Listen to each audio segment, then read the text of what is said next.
Subscribe करें हमारे YouTube channel साधना gold को और पाएं वीडियो सबसे पहले। और हाँ, बेल आइकन दबाना ना भूलें।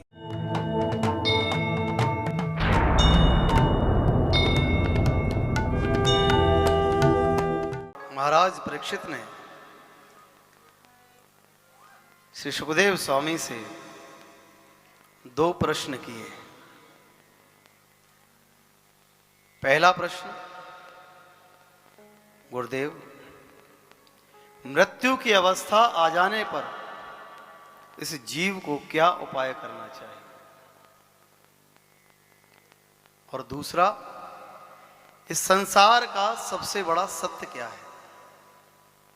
देखिए, बड़ी सुंदर बात है कि परीक्षित जी ने जो प्रश्न पूछे हैं वो मात्र अपने लिए नहीं पूछे हैं, वो प्रश्न उन्होंने समस्त संसार के लिए पूछे हैं।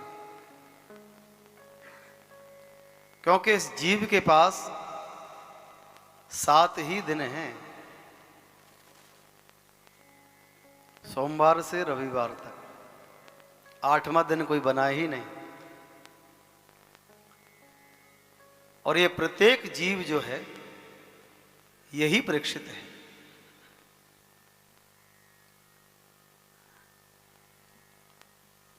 दूसरा प्रश्न किया है कि संसार का सबसे बड़ा सत्य क्या है? तो श्री सुखदेव जी महाराज कहते हैं, श्वास श्वास प्रति राम भज,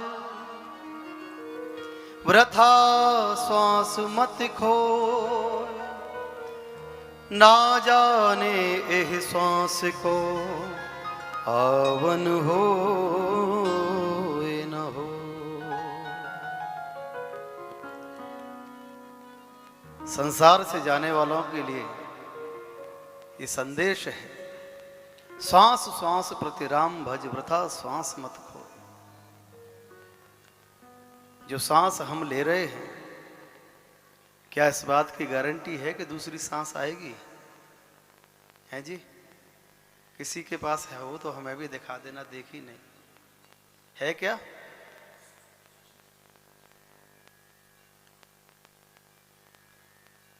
क्षण का भरोसा नहीं, और जीवन में हम संग्रह करते हैं वर्षों का।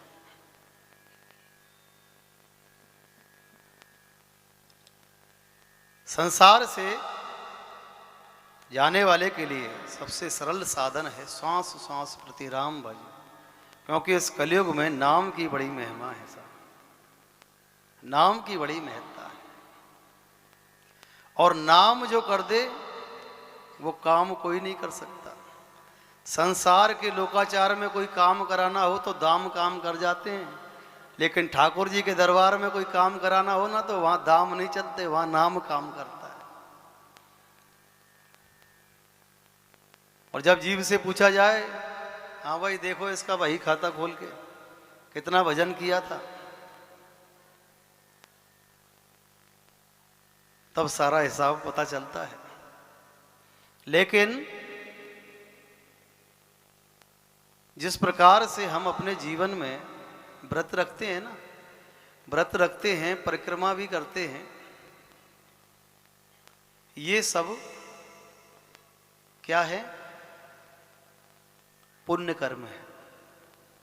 पुण्य कमाने के लिए किए जाते हैं। अगर आज हम एकादशी का व्रत रखें, चाहे हम कोई सा भी व्रत रखें,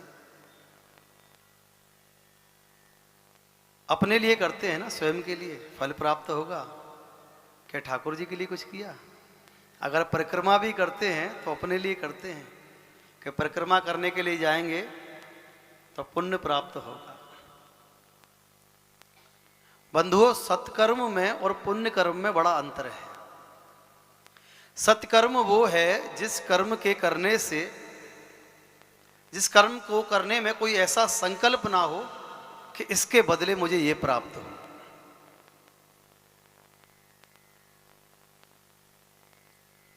वो है सत्कर्म। और जिस कर्म में,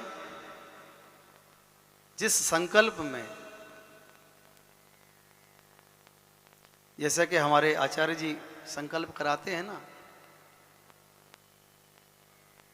सकल काम सिद्ध्यर्थम, ये क्या हुआ?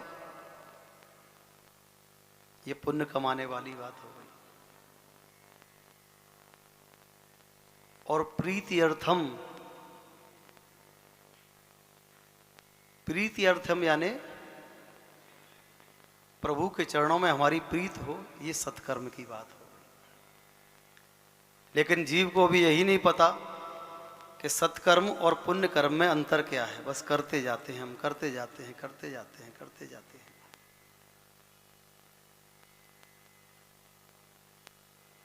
तो पहले प्रश्न का उत्तर दिया, श्वास श्वास प्रतिराम भज वृथा श्वास मत खोए, ना जाने है श्वास पावन होए ना होए। दूसरा प्रश्न था कि संसार का सबसे बड़ा सत्य क्या है? तो श्री सुखदेव मुनि कहते हैं, राजन, संसार का सबसे बड़ा सत्य यही है, आया है सो जाएगा राजा रंक फकीर, कोई सिंहासन चढ़ चला, कोई बंधे जात जंजीर।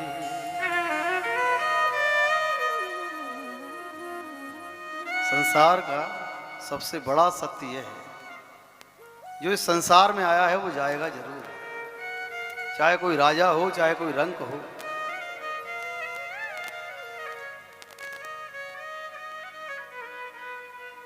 अच्छा, एक बात और, जैसे हम पुण्य कर्म की ओर दौड़ते रहते हैं ना, कई लोग कहते हैं पुण्य कर्म के लिए दौड़ रहे हैं तो गलत क्या है, प्रभु की तरफ तो चल रहे हैं। लेकिन भैया, प्रभु से प्रीत करना अलग बात है, अपने कल्याण की भावना से प्रभु की सेवा करना यह अलग बात है। जिस प्रकार से लोहे की हथकड़ी होती है ना, अगर वो किसी को लगा दी जाए तो व्यक्ति बंधन में बंध जाता है, और एक हथकड़ी सोने की बनवाई जाए, बढ़िया नग लगवाई जाए और सोने की हथकड़ी पहनाई जाए, 10 मिनट बाद ही हथकड़ी वाला कहेगा खोलो मुझे। क्यों भैया? सोने की है। हथकड़ी लोहे की हो या हथकड़ी सोने की हो, दोनों ही बंधन का कारक हैं। तो संसार में आकर जो भी कार्य लोभ की दृष्टि से किया जाए, स्वार्थ की दृष्टि से किया जाए, चाहे वो सत्कर्म ही क्यों ना हो, पुण्य कर्म ही क्यों ना हो, जहां स्वार्थ जुड़ गया वो स्वर्ण की हथकड़ी तो है, लेकिन है तो भैया बंधन। और बंधन बांधने वाला है, बंधन मुक्त करने वाला नहीं। अब ये हमारे हाथ में है कि संसार में आकर मुक्त होना चाहते हैं कि संसार के बंधन में बंधे ही रहना चाहते हैं। तीर्थाटन करते हुए विदुर जी श्रीधाम वृंदावन आए हैं। कहाँ आए हैं? अरे बोलो ना भाई। हाँ, श्रीधाम वृंदावन आए हैं, जहां आप और हम सभी बैठे हुए हैं। तो जैसा मैंने बताया ना, जिस भूमि के जल से तन,